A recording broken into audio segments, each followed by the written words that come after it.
Another day, endlessly scrolling, so bored. Are you looking for some excitement in your life?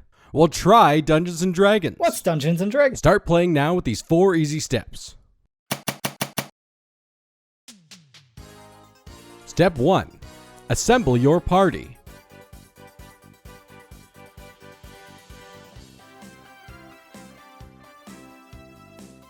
Step 2. Choose your role.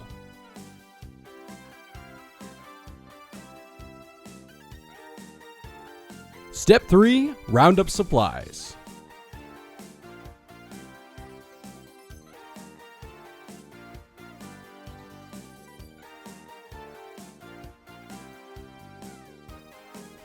And step 4. Enter the dungeon. See? It's that easy. Now what are you waiting for?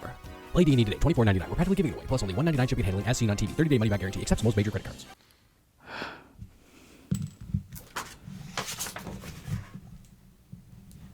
It's disconnected.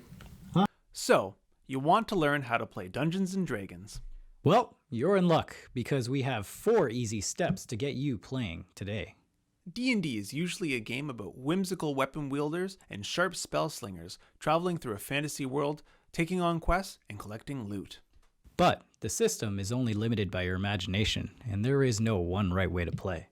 Step 1. Assemble your party for this epic adventure. This could be anyone, from friends, family, even coworkers. Even strangers on the internet will do. Just make sure you specify tabletop role-playing when you're recruiting. The game will go a lot smoother if you keep this first session to only 4 or 5 players. For your first game, we recommend asking around to see if anyone you know has heard about or even played the game once or twice. Having some familiarity with the game can help, but it's not necessary. If there's not enough interest in your social circles, you can turn to the internet, where there are many open communities through various platforms ready to help you out. We've included a few in the description below. Or, if you haven't hit your step goal for the day, you can venture out to your local game store. There's often an open and knowledgeable community ready to bolster your ranks. Ultimately, you want to adventure with people whom you feel comfortable around.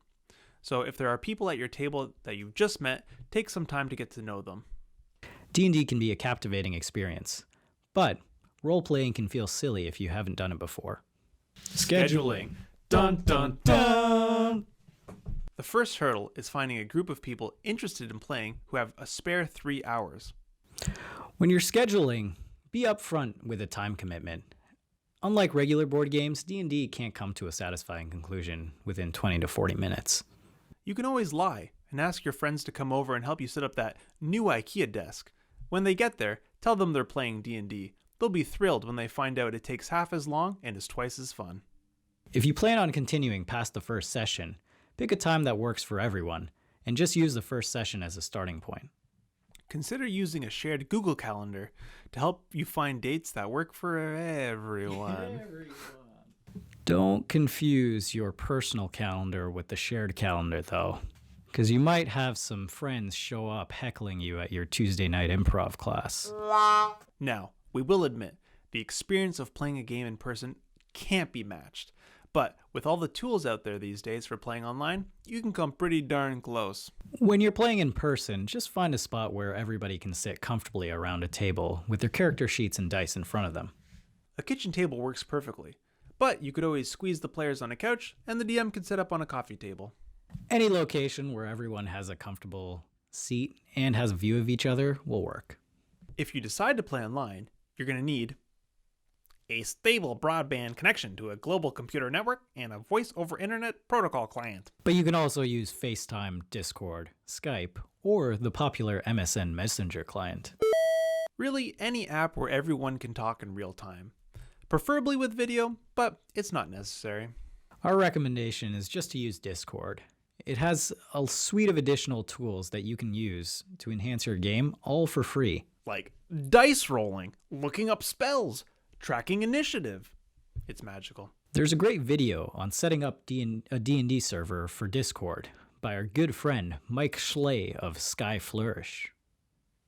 Actually, it's Mike Shea of Sly Flourish. By our good friend. Cheers! On to step 2. choosing your role. D&D is a tabletop role-playing game where certain aspects of the game differ wildly from the board games you may have played. For example, there is no real winner in the game. That is unless you count the friends you've made along the way.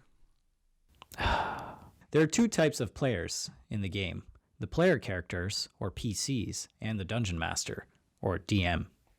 These roles differ immensely, and you should know what you're getting into before you pick one. The Dungeon Master sets the stage and breathes life into the fantasy world you'll be playing in. The players are the main characters. They call the shots, where to go, who to talk to, who to piss off. As a player, you're responsible for imagining and creating a character that will serve as your avatar in-game. You get to determine your character's personality, their backstory, their motives, and their skills. Pull inspiration from your favorite book, movie, or show by thinking about the heroes and villains and what qualities your character wants to adopt. You could also just create a fantasy version of yourself. The DM role, however, is a little bit more involved and comes with greater responsibility.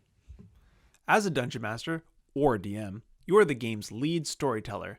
You are the lens between the players and the magnificent world that you have created. The places they can go, the people they can meet, and the enemies they may encounter. Without the world, the players have nothing to explore. But without the players, there's no story to be told. It's a balancing act that takes years to perfect, but only moments to start. As a DM, you are also responsible for enforcing the rules and creating new ones from time to time when required. You compare the intentions of the players and your interpretation of the rules, and resolve the actions with the roll of a die. This is where the game gets interesting, because nothing in the story is certain. The nature of rolling a dice to determine an outcome means anything can and will happen. However, the adventurers have certain skills that make them better suited for certain situations. Step 3, time for a training montage. We're halfway already, party's almost over, what a bummer! Wait, teeth check? Yeah, do I have something? You're good. Dungeons and Dragons can be a very expensive hobby, but it can also be played for free. The most important resource is your imagination, but you'll need to pair it with some rules and dice. We're going to focus on the latest release of the game, which is the 5th edition. The fastest and easiest way to get everything you need for your first adventure is to purchase the D&D Essentials Kit. This comes with a starting adventure, a rulebook, some pre-made characters, and a set of polyhedral dice, the whole shebang for under $25. At the time of publishing. If you aren't looking to throw money at D&D just yet, you can absolutely get started for free. It just takes a little more work. Wizards of the Coast, the publishers of D&D, have made the basic rules available online for free for everyone to use. You can find them digitally or in a PDF. If you prefer an interactive online toolset, use this site. Knowledge of the rules, like any other game, comes over time as you play.